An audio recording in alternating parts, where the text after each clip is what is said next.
치열하게 국어를 완성하다 여러분들에게 국어의 새로운 기준을 선물해드리는 임원영입니다.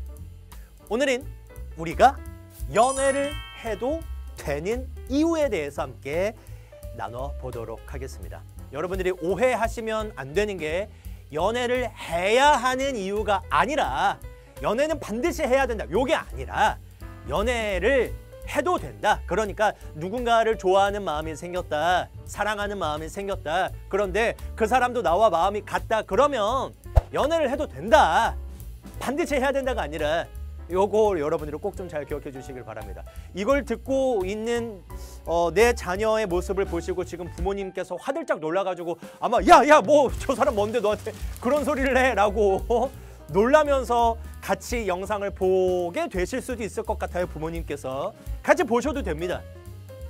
왜냐면 아주 건전하고 건강한 이야기를 지금부터 할 거기 때문에 부모님들 너무 지금 긴장 안 하셔도 돼요.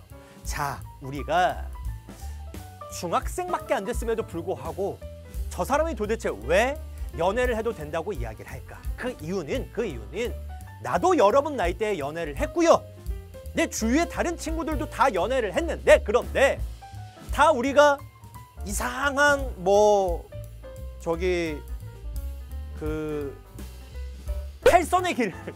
탈선의 길을 걸었느냐? 아니야.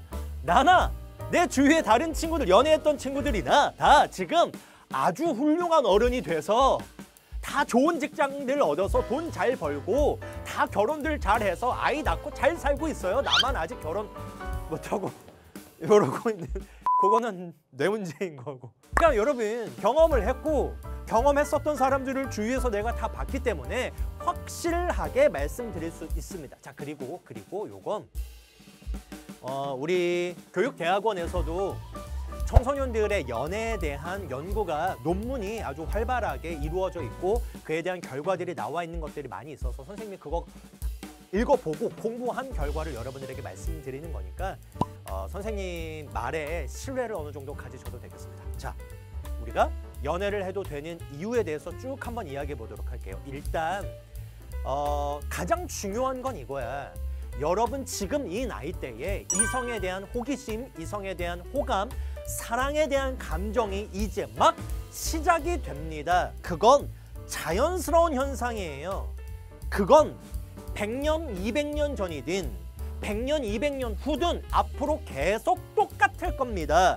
자연스러운 거라고요. 그런데 그 자연스러운 사랑의 감정, 이성에 대한 관심, 호감, 그걸 그냥 막 억누르는 것이 과연 자연스러운 걸까? 오히려 그게 부자연스러운 거야.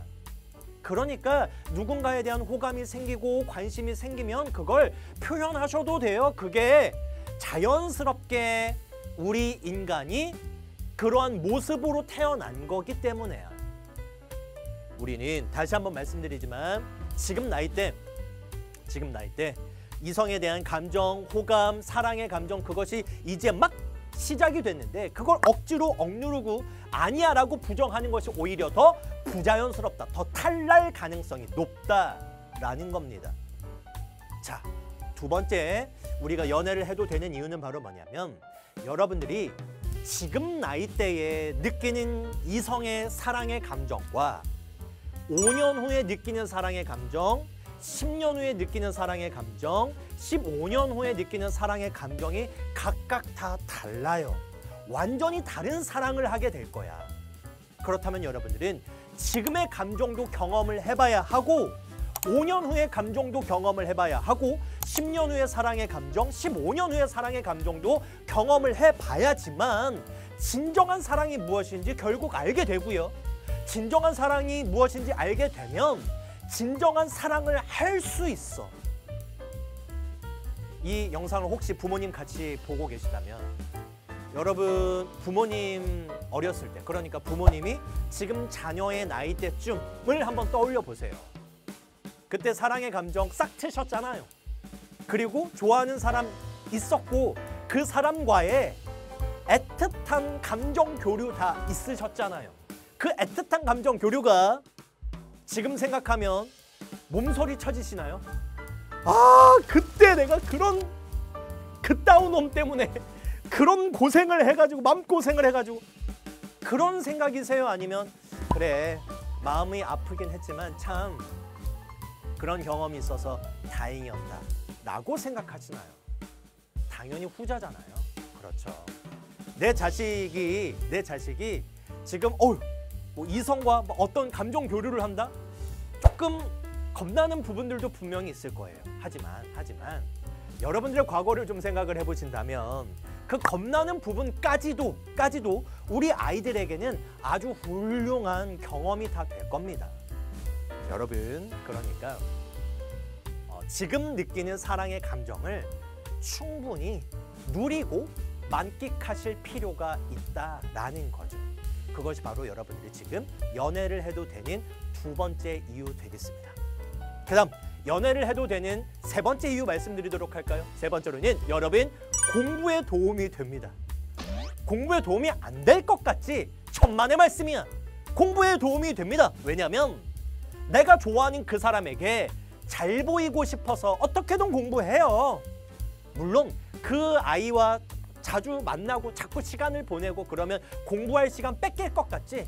아니라니까요, 여러분. 희한하게 그 친구 만나면 우리 어디 가서 같이 공부할래? 이 얘기가 먼저 나올 수밖에 없어요. 물론 아예 공부에 생각이 없고 공부가 완전히 뒷전인 친구들끼리 만나면 그건 조금 위험할 수는 있겠지만 그거는 부모님들의 개입이 조금 필요하기는 하겠지만 어느 정도 생각이 제대로 박힌 친구들끼리 만나게 된다면 서로에게 잘 보이고 싶어서 더 공부하게 된다니까.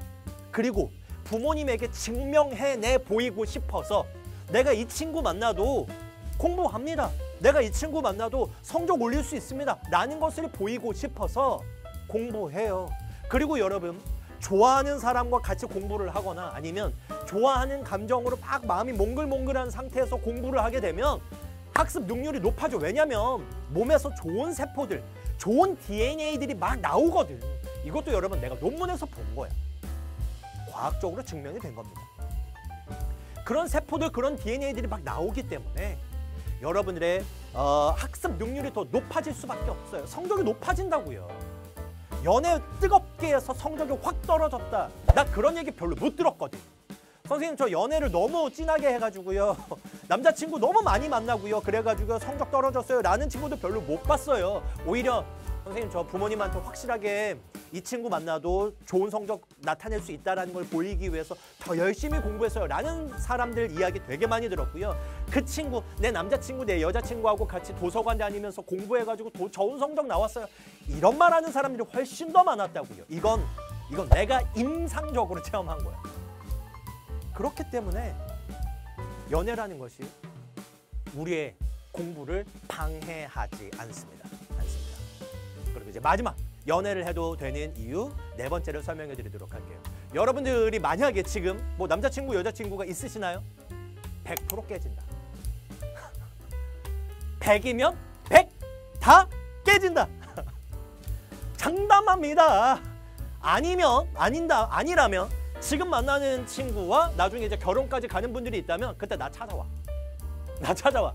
내가 여러분 뭐 결혼식 비용 내가 다 대줄게. 내가 다 100% 다. 반드시 깨져요. 부모님 지금 같이 보고 계시죠? 제 말에 동의하시죠?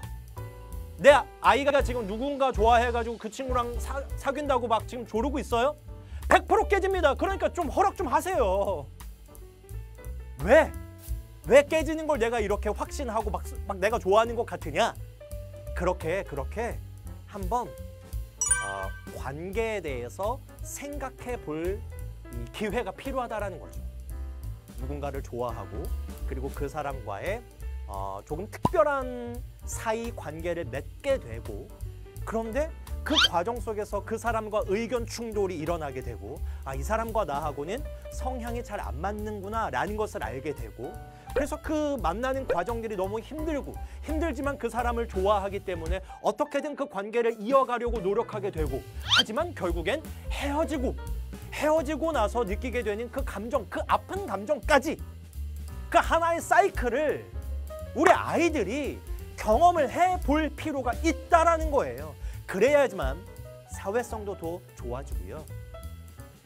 그 사람, 그러니까 다른 사람, 이성이든 동성이든 그 사람을 내가 어떻게 대해야 되는지에 대한 방법도 확 늘게 됩니다.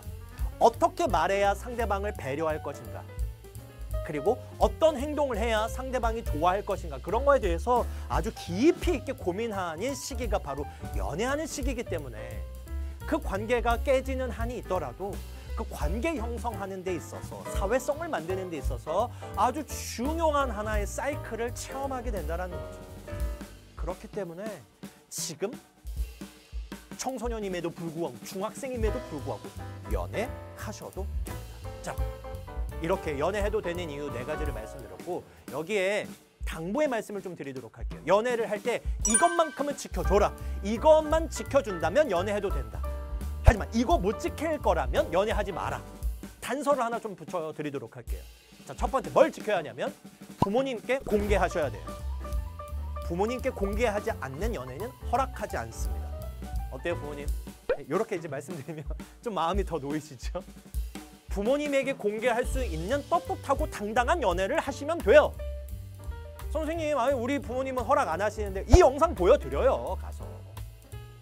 이 영상을 보셨는데도 부모님이 허락을 안 하신다? 부모님 진짜 아닙니다. 아니, 본인이 중학교 다닐 때는 다 연애하셔놓고 내 자식은 안 된다?